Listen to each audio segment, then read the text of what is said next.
সময় এক অদ্ভুত নাট্যকার। সে এমন সব দৃশ্যপট তৈরি করে যা মানুষের কল্পনাকেও হার মানায়। আজ যে শিকারী, কাল সেই পরিণত হয় শিকারে। আজ যে ক্ষমতার মসনদে বসে অন্যের ভাগ্য লেখে, কাল সেই মসনদেই তার জন্য কারাগার হয়ে দাঁড়ায়। চলুন ফিরে যাই এক দশকেরও বেশি সময় আগেকার বাংলাদেশে। এমন এক সময়ে যখন ভয় আর আতঙ্ক মিশে ছিল বাতাসে। আর এই অবিশ্বাস্য পট পরিবর্তনের কেন্দ্রবিন্দুতে রয়েছেন একজন অকুতভয় আইনযোদ্ধা, অ্যাডভোকেট তাজুল ইসলাম। চলুন ফিরে দেখি সেই দুঃসহ অতীত আর বর্তমানের বিস্ময়কর বাস্তবতাকে। 2010 থেকে 2013 সাল বাংলাদেশের রাজনৈতিক ইতিহাসে এক বিভীষিকাময় অধ্যায়। একদিকে চলছিল যুদ্ধাপরাধের বিচার, যা নিয়ে জনমনে ছিল ব্যাপক ক্ষোভ। কিন্তু সেই বিচারের আড়ালেই তৈরি হচ্ছিল এক ভিন্ন বাস্তবতা, এক নজিরবিহীন দমন, পীড়ন আর রাষ্ট্রীয় নিপীড়নের চিত্রনাট্য। তৎকালীন ক্ষমতাসীন শেখ হাসিনা সরকার জামায়াতে ইসলামী ও এর ছাত্র সংগঠন ইসলামী ছাত্র শিবিরকে এমন এক সমীকরণে ফেলেছিল যেখানে তাদের রাজনৈতিক পরিচয়ের ঊর্ধ্বে উঠে মানুষ হিসেবে ন্যূনতম অধিকারটুকুও অস্বীকার করা হচ্ছিল। পরিস্থিতি এতটাই ভয়াবহ ছিল যে কাউকে জামায়াত শিবির ট্যাগ দিয়ে মেরে ফেললেও যেন সমাজ বা রাষ্ট্রের কিছুই আস্ত যেত না। এক অদৃশ্য লাইসেন্স যেন ধরিয়ে দেয়া হয়েছিল বিচার বহির্ভূত সহিংসতার। এমনই এক দম বন্ধ করা পরিস্থিতিতে যখন স্রোতের বিপরীতে দাঁড়ানোটা ছিল আত্মহত্যার শামিল, তখন গুটি কয়েক মানুষ বুক চিতিয়ে দাঁড়ানোর সাহস দেখিয়েছিলেন। তাদেরই একজন অ্যাডভোকেট তাজুল ইসলাম। যখন নিজামী, সাইদি, কাদের মোল্লা, মীর কাসেম আলীর মতো শীর্ষ নেতাদের পক্ষে আইনি লড়াইয়ের জন্য দাঁড়ানোর সাহস কেউ করতে পারছিল না, তখন তিনি এগিয়ে এসেছিলেন। চারদিকে শাহবাগের উত্তাল জনস্রোত আর সরকারের রক্তচক্ষু উপেক্ষা করে নিজের জীবনকে বাজি রেখে তিনি ঠাঁই দাঁড়িয়েছিলেন শুরু থেকে শেষ পর্যন্ত। ট্রাইব্যুনালের ভেতরে ব্যারিস্টার সুমন, রানা দাশগুপ্ত, তুরিন আফরোজের মতো সরকার পক্ষের বাঘা আইনজীবীদের ধারালো যুক্তির সামনে তিনি ছিলেন ইস্পাত কঠিন। শুধু আদালতেই নয়, বিভিন্ন টিভি টকশোতেও তিনি একাই লড়ে গেছেন। এই বিচারিক প্রহসনের শেষে তিনি হেরে গিয়েছিলেন। একটা শোকাবহ ঘটনা এবং প্রফেসর গোলাম আজম একটা ইতিহাস, তিনি কোনো ব্যক্তি নন। মানবতা বিরোধী অপরাধের দায়ে তার সাজা হয়েছে, কিন্তু দুনিয়ার মানুষকে এটাও জানতে হবে যে কোন প্রক্রিয়ার মধ্য দিয়ে তাকে সাজা দেওয়া হয়েছিল। তার বিচারের ইতিহাস বাংলাদেশের শুধু নয়, গোটা দুনিয়ার বিচারের ইতিহাসের একটা কালো ইতিহাস।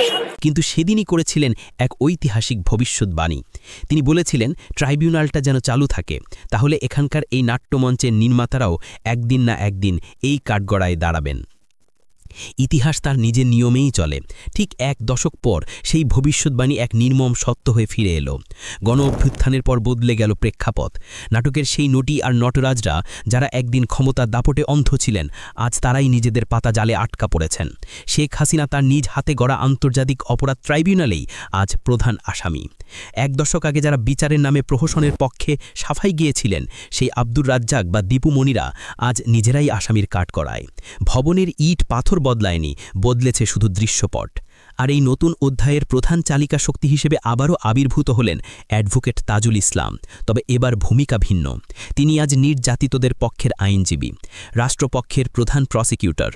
যখন আসিফ নজরুলের আইন মন্ত্রণালয় শেখ হাসিনার বিরুদ্ধে মানবাধিকারের অপরাধের মামলা লড়তে সাহসী প্রসিকিউটর খুঁজে পাচ্ছিল না, তখন তাজুল ইসলামী গর্জে উঠেছিলেন এই বলে, কেউ না আসুক, আমি তো আছি, কিন্তু স্বৈরাচারের বিচার আমি করবই।